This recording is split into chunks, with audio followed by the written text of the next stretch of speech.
What if a single broken file could ground an entire aircraft? Not because of a mechanical failure, but because of a missing digital record. That's the kind of problem the additive manufacturing digital thread is designed to prevent. And today, you're going to understand exactly how it works. In this video, we're going to break down the digital thread in additive manufacturing, what it actually is, why it matters, how data flows from a design idea all the way to a certified physical part, and why companies that ignore it are setting themselves up for expensive failure. Whether you're a student, an engineer, or just someone curious about how modern manufacturing really works, stick around. This one is going to change how you think about making things. Section 1. What is the digital thread? Let's start with the big picture. Imagine you're building something incredibly complex. Say, a turbine blade for a jet engine. You've got designers, engineers, material scientists, machine operators, and quality inspectors all involved. Now imagine each of those teams uses different software, different file formats, and different ways of recording their work. Information gets lost, versions get mixed up. Nobody is quite sure if the part that just came off the printer matches the part that was approved 3 months ago. The digital thread is the solution to that chaos. It's a connected, traceable flow of data that links every single phase of a product's life, from the first design sketch all the way through manufacturing, quality inspection, and even end-of-life decisions. Think of it like a spine running through the entire process, and every piece of data is a vertebra connected to that spine. In additive manufacturing specifically, this matters more than in almost any other field, because 3D printing is so sensitive to variation. A tiny change in laser power, material composition, or print orientation can completely change how a part performs. Without a solid digital thread, you'd have no way to trace what actually happened during production. Here's the thing that might surprise you. The digital thread doesn't just store data. It makes that data accessible and usable, in real time, by the right people, at every stage of the process. So how does all that data actually start? That brings us to Section 2. Section 2. Model-Based Definition. The digital thread begins with what's called the Model-Based Definition, or MBD. Traditionally, engineers communicated design intent through 2D engineering drawings, flat sheets of paper with dimensions, tolerances, and notes written out by hand or in a drawing program. That worked well enough for decades, but it's slow, error-prone, and completely disconnected from the digital tools we use today. Model-based definition flips that approach. Instead of a separate drawing, all of the critical product information, geometry, tolerances, material specifications, inspection requirements, is embedded directly inside the 3D digital model itself. The model becomes the single source of truth. For additive manufacturing, this is especially powerful. When your 3D model already contains the full set of requirements, it can be directly fed into simulation software, slicing software, and machine control systems without any manual re-entry of data. That reduces human error dramatically and keeps every downstream process tightly connected to the original design intent.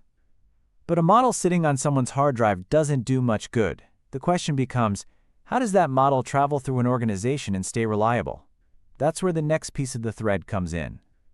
Section 3. Data Management and Traceability.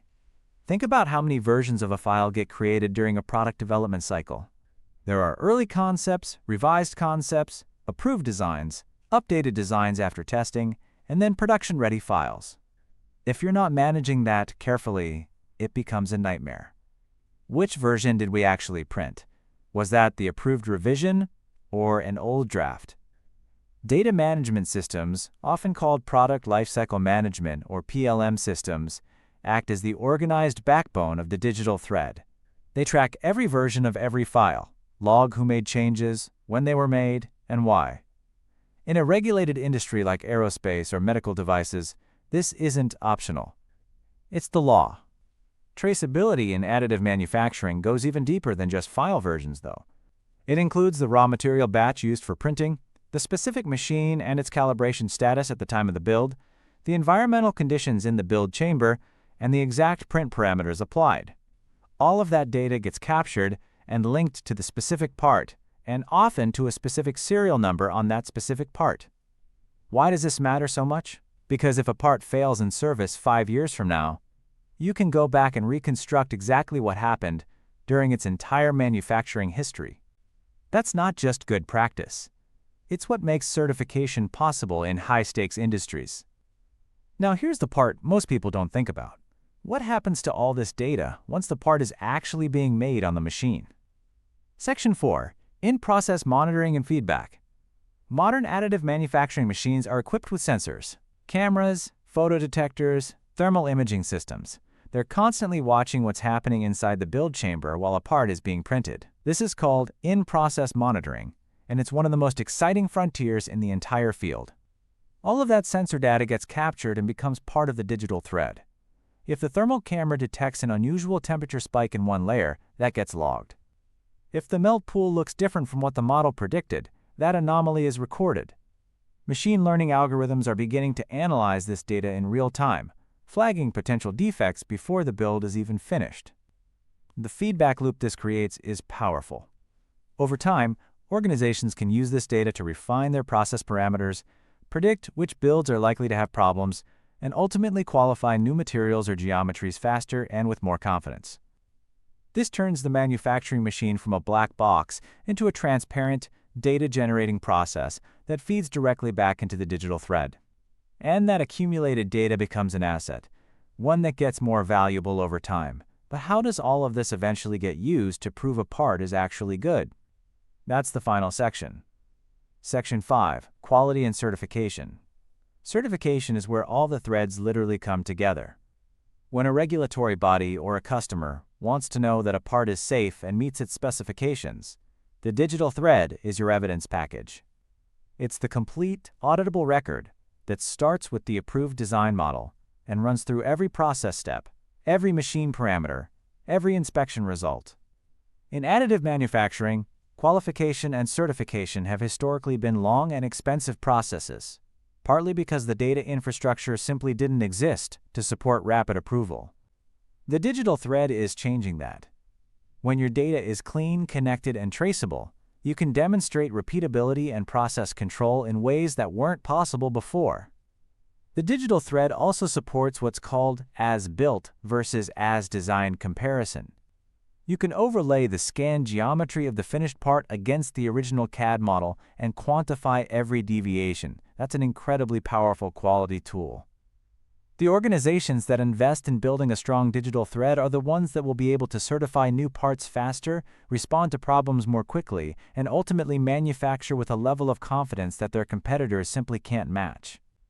So let's bring it all together. The additive manufacturing digital thread is a connected flow of data, starting with model-based definition, moving through disciplined data management, capturing real-time process information during the build, and ending with a complete, traceable record that supports quality and certification.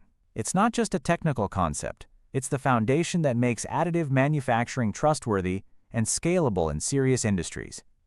If this video helped things click for you, hit the like button. It genuinely helps this channel reach more people who are learning about advanced manufacturing. Subscribe if you want to keep going deeper into additive manufacturing essentials. And drop a comment below. What part of the digital thread do you think is the hardest to implement in the real world? I'd love to hear your thinking. See you in the next one.